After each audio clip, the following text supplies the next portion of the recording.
Coastal Ridge. I'm Ella. And I'm Josh. Here is Emma with the pledge. Good morning. Would everyone please stand as I lead our school in the Pledge of Allegiance? I pledge allegiance to the flag of the United States of America and to the republic for which it stands, one nation, under God, indivisible, with liberty and justice for all.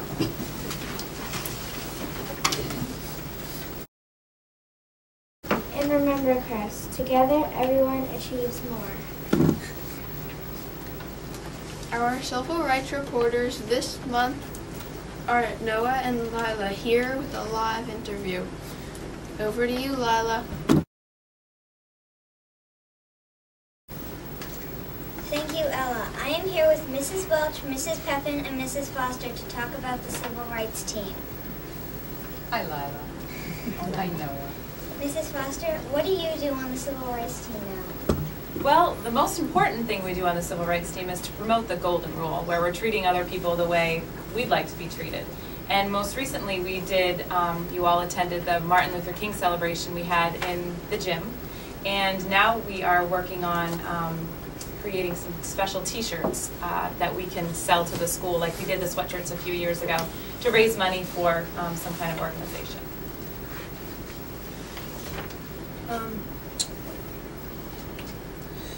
Mrs. Welch, do you have an issue that you are standing up for? Oh, that's a cool question, Noah. Right now, what I am most interested in, I think we hear a lot about don't bully, don't do this, don't do that, and it feels so negative to me. And when I look around school, I see such positive stuff going on, and I want us to promote and want the school to promote the heroes among us. And I think that is a way that we're going to stamp out bullying by being kind and being nice and being thoughtful and standing up for others. So that's my new issue. Mrs. Pepin, how many people are on your team? I believe there's 17 of us. Yeah, there's 17 of us. One from each class here at Coastal Ridge. It's a great team. Well, we have a civil rights pledge. Let's say it together now. Okay, well, let's all say it. Awesome. Okay. Do you want the boys and girls watching to say it as well? All right, great. I will treat others the way I want to be treated and encourage others to do the same. I will do my part to make our school and community a safe place. I will be part of the solution because I believe one person can make a difference. Thanks. Thanks, Lila. Thanks, Noah. Mrs. Foster, what do you do if you see someone not being nice? Well, there's two important things that we've talked about on the Civil Rights Team about being a bystander.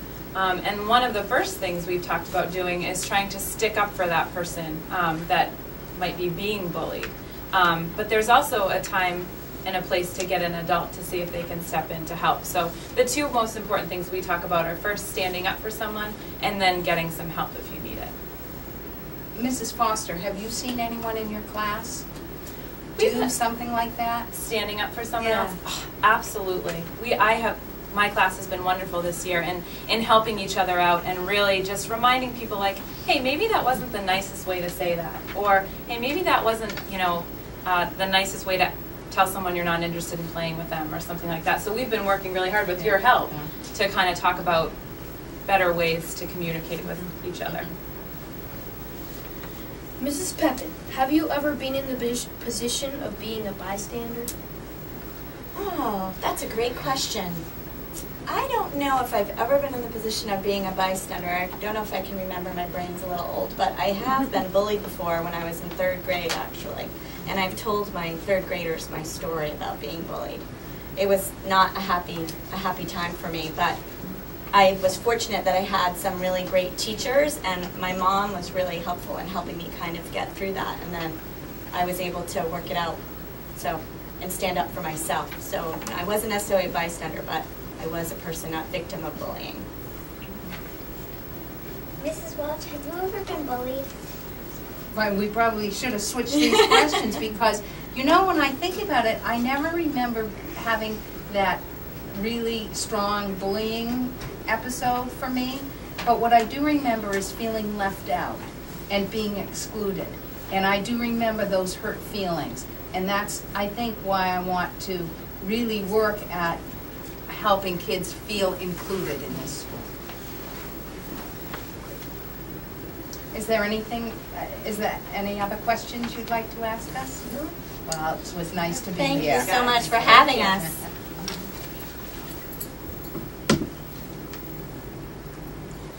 Ella, Nathaniel, and I interviewed Mr. Kellar. Great camera work, Tyler. Roll the tape, please. Good morning, Mr. Kellar. Good morning. We are here at the Coastal Ridge Clinic with our nurse, Mr. Kellar. Thanks for having us. Happy to have you. What do you like to do in your free time? Well, I have lots of interests. I like to spend time with my family. And when I'm not doing that, I like to read, I like to listen to music, and I like to play with wood. I like to read too. Oh, good for you. Would you tell us about your dogs? I have 3 dogs. All of them are rescue dogs. The oldest is named Stella. Stella is a half black lab, half German shepherd, and she's more like an indoor cat. She likes to sleep a lot. Then I have Rufus, and he's about 3 to 4, and Rufus is kind of wild. He likes to stay outside. He's a Burmese mountain dog. And then our baby is 2-year-old, and his name is Barley, and Barley is a half German shepherd, half golden. And all 3 of them really, really like to take walks, but after the walk, Barley likes to play a game of chase. What's your favorite book? Oh, that's a tough one. I have 3 that I consider my favorites that I recommend to people a lot. One is To Kill a Mockingbird. The next one would be Crime and Punishment, which was written by a man called Dostoevsky, who was Russian, but it's in English. You can get it in English. And then probably my very favorite book of all times is Huck Finn. What's your favorite food? Favorite food? Well, I like food, but I guess if I had to choose, it would be a really good piece of bread with butter or spaghetti with a good tomato sauce. How many children do you have? I have 2 children. I have a son named Henry, and he's in 7th grade.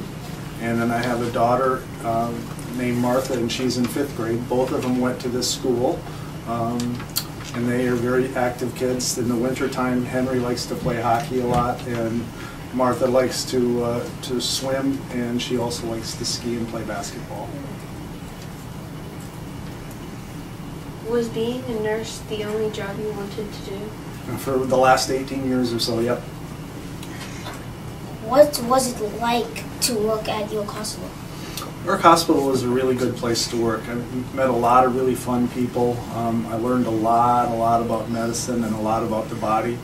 The doctors that I worked with in the emergency room were very good teachers, and every day it was like being in school. How is it different being a nurse at York Hospital to being a school nurse? That's a tough one. I think that the biggest difference is that I'm not working around a lot of medical people, but pretty much everything else is the same kind of sicknesses. Is it fun working at Cresparady? I love it here. I wake up every day happy to be here. I feel blessed to be at this school. I like the kids, and I really like the adults that I work with. We enjoyed getting to know you a little better. Well, thank you for taking the time to ask. We are happy to have you as our school nurse. I appreciate that. Back to you in the studio.